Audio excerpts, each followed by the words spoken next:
Salut à tous les amis, aujourd'hui je me pose cette question et je vous la pose également à vous. Est-ce que c'était mieux avant le milieu sportif ou tout du moins pardon, le milieu du MMA? Tout d'abord les amis, pensez à vous abonner, pensez à nous mettre en commentaire. S'il y a des sujets en particulier que vous voulez qu'on aborde, on le fera avec grand plaisir. Donc ça c'est une question qui revient régulièrement dans tous les domaines où on dit toujours c'était mieux avant. On est un peu, bon, mais comment dire, on fait un peu les vieux cons où on dit, voilà, ah, à l'époque c'était mieux, etc., etc. Et cetera. Et donc, je faisais un petit état des lieux du MMA, de l'évolution du coup du MMA. J'y repensé. Et du coup, là, je vais parler surtout plutôt de la pratique et en quelque sorte des réseaux sociaux et de l'échange. Et après, plus tard, je ferai une vidéo sûrement sur les salles, sur l'évolution en fait qu'il y a pu avoir dans les organisations, etc. Parce qu'il y a tellement de choses à dire sur ce sujet que je trouve passionnant et très intéressant et que je voulais le partager du coup avec vous. Donc en fait, qu'est-ce qui a changé réellement? Qu'est-ce que j'ai observé en tout cas pour ma part?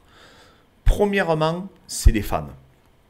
C'est les gens qui vont commenter vos publications, c'est les gens qui vont échanger avec vous, c'est les gens qui vont faire des remarques sur une pratique sportive, que ce soit sur le grappling, la boxe, donc du coup le MMA, etc., l'UFC.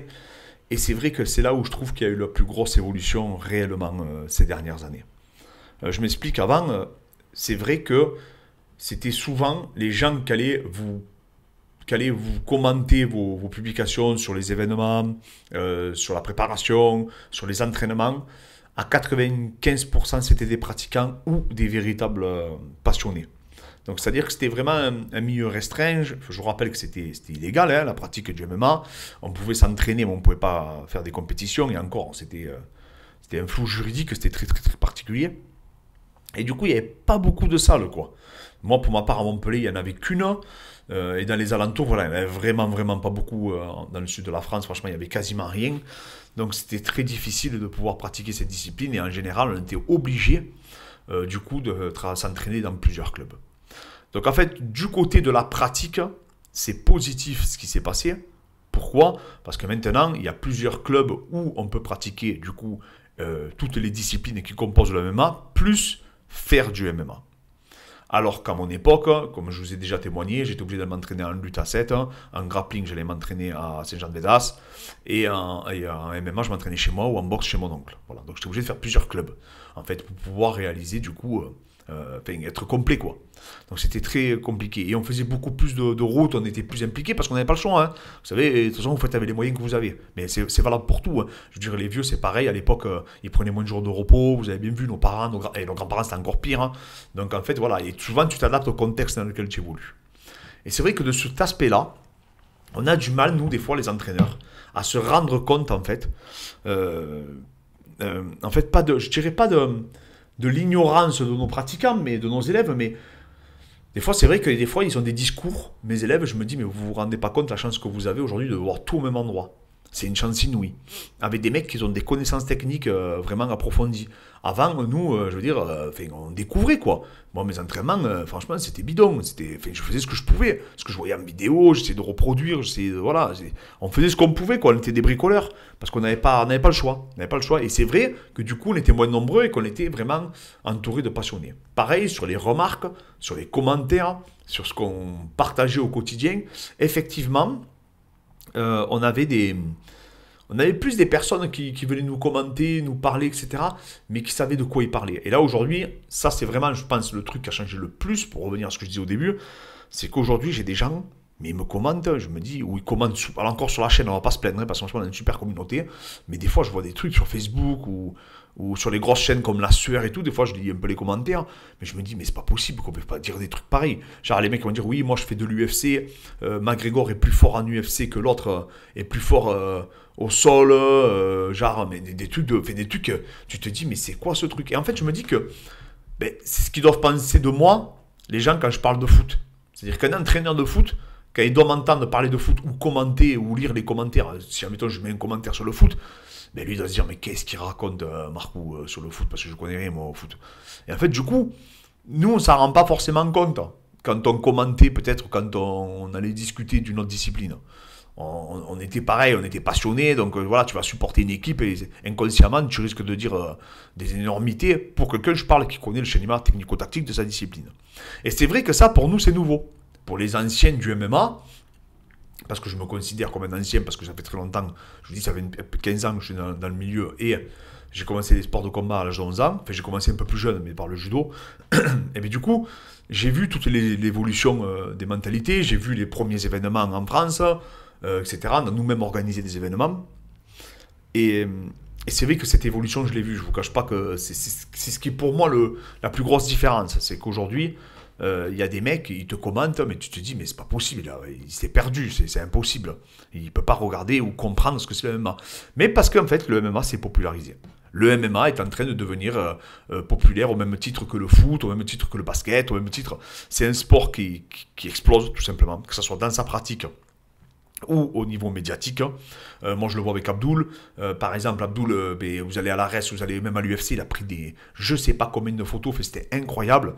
On le voit, nous, à notre humble niveau, on a pris des photos avec je sais pas combien de personnes avec Fred quand on était à l'UFC Paris, quand on était à l'ARES aussi. Donc en fait, on voit qu'il y a une évolution qui s'est passée. On voit vraiment que la médiatisation y est sur les chaînes grandes publiques, etc., qu'elles font vraiment la promotion de cette discipline, avec tous ces médias. On le voit avec RMC, l'équipe, enfin bref, vraiment ça passe partout. Donc plus on a eu des icônes comme Francis Ngannou, Cyril Gane, enfin, d'autres stars du MMA de nouvelle génération qui ont atteint les sommets.